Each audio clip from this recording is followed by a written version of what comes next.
Hello art classes. Today we are going to make some optical illusion art or op art. You will need a piece of paper, preferably white, something round to trace. I'm going to trace a bowl, a pencil, a ruler, a marker, and a tissue or napkin. Get all your materials ready and let's get started. We are going to start by turning our paper into a square. The easiest way to do this is to fold your paper, matching the sides, into a triangle. You will have this excess left over on the side. You can either fold it over and make a nice seam and rip it off, or you can take scissors and cut it off. When you cut that excess off and open it up, you'll have a nice square for our project. Please take whatever circular item you have that will fit in the middle of your paper and trace it. I'm going to trace around a bowl. You can trace around a coffee mug, a bottle, whatever you have available. And place it somewhat in the middle. We are going to start to make the pattern for our optical illusion.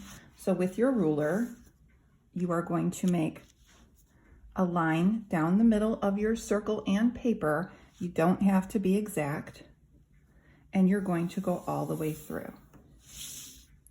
You're going to take your ruler and place it horizontal, or the opposite way of what you've done, and you're going to make another line. These are the only lines that will go through your circle. All of our other lines will go around our circle. So I'm going to line up my ruler, and if you don't have a ruler, you can use a straight edge of a book or a notebook or another piece of paper. I'm going to line it up right next to my first line, and I'm going to trace it. I'm going to stop at my circle. I'm not going to go through my circle. Remember, our first two lines were the only lines that went through our circle. And I'm going to continue to do this for the whole paper.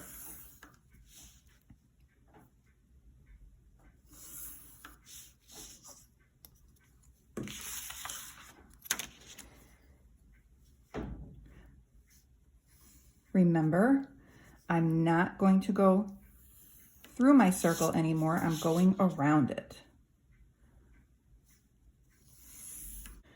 When you have finished going one way with your lines, you are then going to trace the opposite way, the ruler.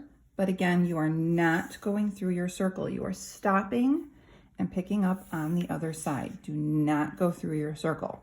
The only time we went through the circle was the first two lines that we made. When you are done, your entire paper is graphed. The only lines that are going through our circle are the very first two lines we made. We are going to start now to make the optical illusion. All of our squares are done. We need to do the middle circle.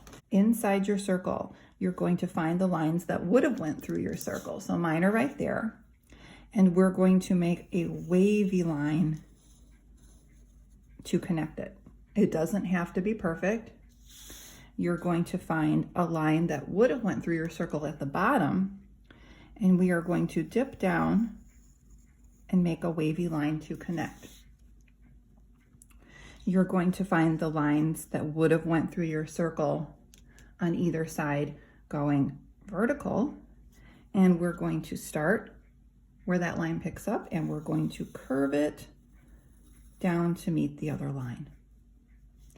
On the other side, we'll do the same thing. We'll find the lines that would have went through your circle, and instead we're going to bow them or connect them with a bowed or a wavy line. And that's it. That will create our optical illusion.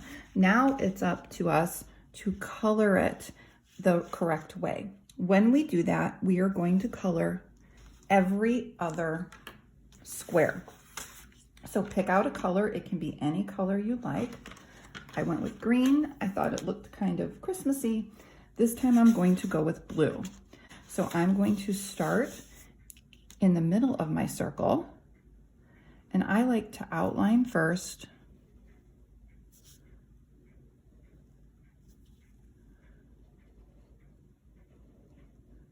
And then I like to fill in.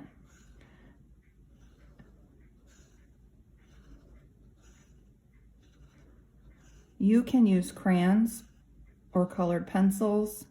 I feel like markers work best, but you use what materials you like and have available at home. We are going to skip this part of the circle and leave it white, and we're going to go to the next one. We're going to continue to color every other piece of our optical illusion blue. I'm going to skip this one, and I'm going to do this one.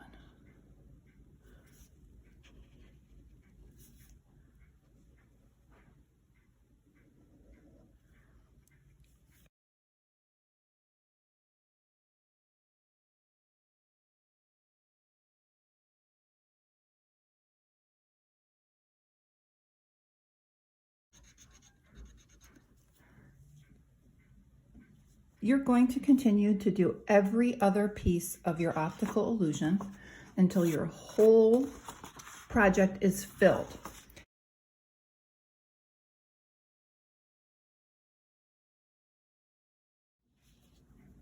I find it easiest to outline my squares or shapes and then fill them in.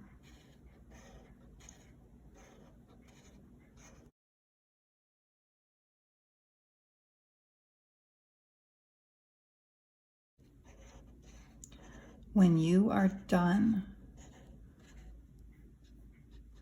outlining and filling in all of your pieces of your project, we are going to add a little bit of depth or dimension to the circle. So going around the circle, in the white parts, you are going to shade. So just lightly around the edges of the white in your circle, you are going to shade. And then take your tissue or your napkin, and you're going to blend that shading so it gives a little bit of depth to your circle. You might need to go over it a few times.